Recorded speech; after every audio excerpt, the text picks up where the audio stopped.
E aí, eu sou o Orme. O maior erro das obras audiovisuais sempre foram as continuações. Eu nem preciso citar um exemplo, que só aí na sua cabeça já deve ter vindo bomba atrás de bomba. Normalmente a franquia não consegue manter a qualidade nessas continuações, e nem a qualidade de animação ou qualquer coisa assim, se fosse ainda tava muito bom. Normalmente os caras atropelam todo o desenvolvimento que o personagem já teve na obra inteira, seja na jornada de um herói, de derrotar um grande vilão, ou de fazer qualquer coisa que faça esse personagem evoluir e se tornar o fodão no final. E sim, essas continuações que dão errado, só jogam isso no lixo e jogam uma nova desgraça na vida do nosso personagem favorito. Ou até pior, né? Os caras dão um filho pro personagem principal, só pro filho dele continuar a obra se fudendo tudo. Eu já tinha perdido a minha fé em qualquer coisa que eu julgasse que era uma continuação. Podia ser um spin-off que eu já ficava com medo, tremendo na frente do PC. Mas uma obra em específico me fez perceber que realmente o que faltava pra mim era assistir uma boa continuação. Uma continuação que honrasse o nome da franquia, que realmente não jogasse no lixo as tantas memórias que a gente tem com a obra original. E digo mais, criar mais memórias boas com essa franquia.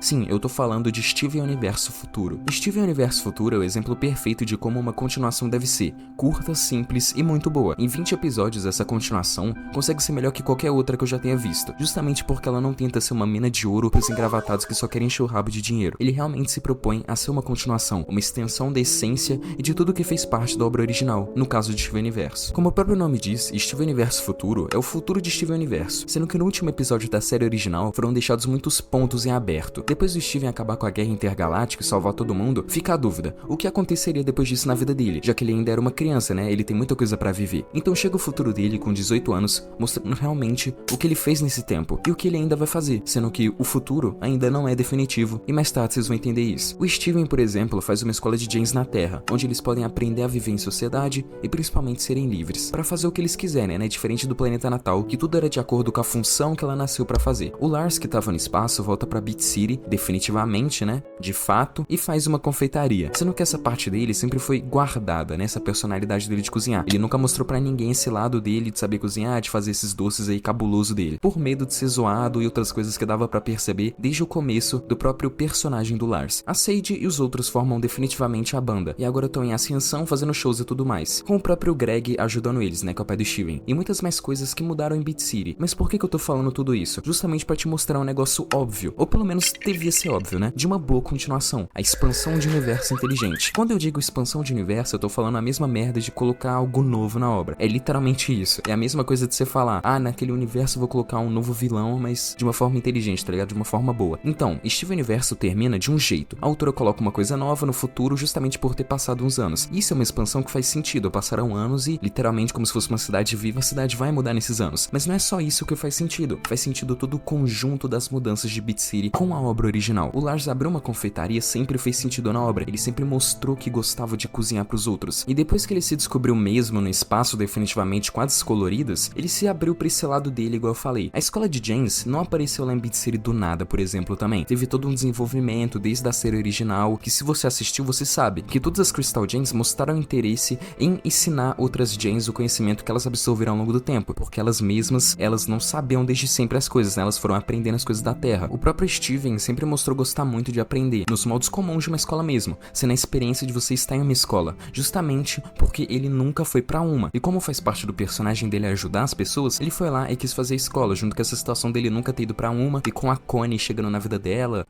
não, né, dele, com a Connie chegando na vida dele e tal, e ela mostrando pra ele esse negócio de escola, de faculdade, essas coisas, ele toma essa decisão. E é uma decisão bem plausível até se você pensar. Esses exemplos que eu dei, pelo menos pra mim, são exemplos de uma expansão de universo, de histórias, de uma forma inteligente e sem querer forçar nada. Agora, uma expansão de universo forçada é o quê? Do nada um vilão sai do cu do mundo, o cara morava dentro de uma caverna no interior da Bahia, e do nada foi pra Beat City, nos Estados Unidos, trocou umas porradas com o pai do Steven. Irmão, de onde esse cara veio? O que ele representa na história? Por que ele tá fazendo isso? Isso é só mais um vilão pra estender a história? Sim, ele é definitivamente isso. E além desses vilões que dormem durante 4.000 anos e do nada com as forças do roteiro voltam, o que é muito normal, na moral, tem muito exemplo disso, o que mais me dá raiva é desculpinha frouxa de como aquilo aconteceu. Se tem uma coisa que me dá raiva é isso, nem pra explicar direito e dar uma desculpa boa o cara consegue, tá ligado? Imagina que esse vilão aí que eu falei realmente existe em Steven Universo, vai? O cara do interior da Bahia é totalmente real. Por mais que não faça sentido nenhum, imaginei que é real, né? Não tá ligado? Faz o esforço de acreditar. Se o criador for malandro, ele consegue bolar alguma desculpa, alguma história não contada, que resolva essa situação em um passe de mágica. Igual no filme do Steven Universo que a Spinella chega. Criaram uma história da hora sobre a Diamante Rosa ter criado ela e combina com o personagem Steven da Diamante Rosa, tá ligado? O cara mete a fake da fake lá e acabou, não tem mais do reclamar. E sim, tem história que consegue fazer isso criando realmente uma nova boa história, igual eu falei do filme. Mas o pior é quando o cara faz isso de um vilão aleatório chegar do nada pra estragar tudo que a série já construiu e, pô, a desculpa do cara é ruim. E o cara ainda acha que tá bom, o criador, tá ligado? Você pergunta pro criador, por que esse vilão ressurgiu lá do cu do mundo justamente quando o Steven derrotou as diamantes? Aí o cara vai e fala, ô Zé, o cara tava sem nada pra fazer e foi fazer maldade, tá ligado? Foi sair pro mundão. Mano, que ódio que isso me dá quando acontece, na moral. Se você ainda quer farmar dinheiro com a sua obra tão prestigiada, pelo menos você faz uma história boa, seu Astrolopithecus. Foi mal aqui por me alterar, viu? YouTube, não me bane, por favor. Steven Universo Futuro mostra tudo isso que eu falei do desenvolvimento da cidade, ainda deixando o universo mais vivo, né? Dá a impressão que aquilo realmente tá acontecendo em tempo real, a cidade se movimentando, fazendo coisas e tudo mais. E além disso, eles ainda abordaram o sentimental do Steven, uma parte que na ficção nunca é bem retratado. A visão do protagonista herói que mesmo tendo uma vida de merda, cheia de trauma, a família do cara morreu, o cachorro do cara fugiu, o protagonista continua com um sorriso na cara. Essa é a visão clássica de um protagonista. Essa visão em Steven Universo Futuro é completamente diferente, já que eles contam que tudo o que acontece no original, sendo os eventos traumáticos da invasão da Terra, da quase morte lutando contra as diamantes, das tantas vezes que ele se perguntou o que a própria mãe dele fez, das tantas vezes que uma coisa aconteceu e do nada quase explodiu Beat City inteira, afetou o Steven sim, sendo que ele é humano, ele pode ter traumas, pode ter sentimentos, pode ter tudo isso. E como ele era mais novo no original e viveu com isso tudo, irmão, o cara ficou estilhaçado psicologicamente, não tem o que fazer, tá ligado? Não tem como ele passar por isso tudo e ficar bem.